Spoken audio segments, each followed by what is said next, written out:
শুরু করিতেছি মহান আল্লাহর নামে, যিনি পরম করুণাময় এবং অত্যন্ত দয়ালু। আমার গর্ত আমি ভরাট করব, এই জন্য সবার দিকে তাকাই থাকবো না। আমি এমপি হওয়ার পর আমার যতগুলা রাস্তা আছে সবগুলা রাস্তা দেখা যাচ্ছে যে প্রথম সপ্তাহে ছোট গর্ত হয়, পরে কয়েক সপ্তাহ সময়ের ভিতরে অনেক বড় গর্ত রাস্তা চলাচলের জন্য অনুপযোগী হয়ে যায়।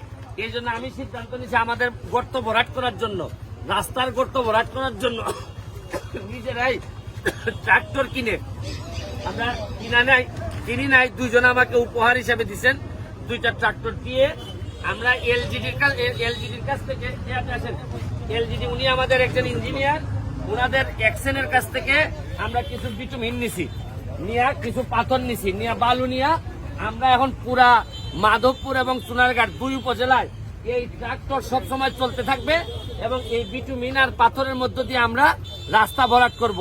আমার একটা বিশ্বাস যে শুনেন, কাশি যদি ঠিক মতো আপনি চিকিৎসা না করেন তাহলে এই কাশি কিন্তু হাঁপানিতে রূপান্তরিত হয়।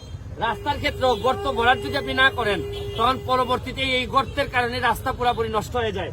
আপনাদেরকে দেখাচ্ছি যে কি কি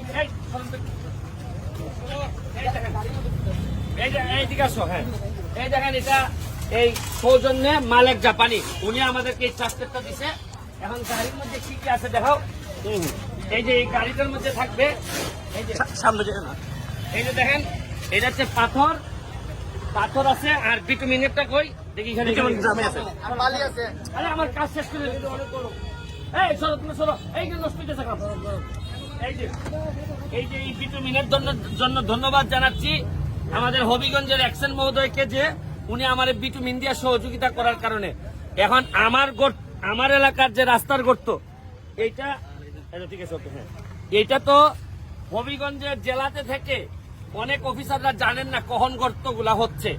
এই জন্য আমরা দেখায় যদি 2-3 জন কাজের লোক দিয়ে যদি এটা করাইতে পারি তাহলে কিন্তু আর কোনো সমস্যা হয় না। এই জন্য আমার এই ধারণাটা যদি আপনাদের ভালো লেগে থাকে, সব এলাকায় আপনারা এটা ব্যবহার করতে পারেন।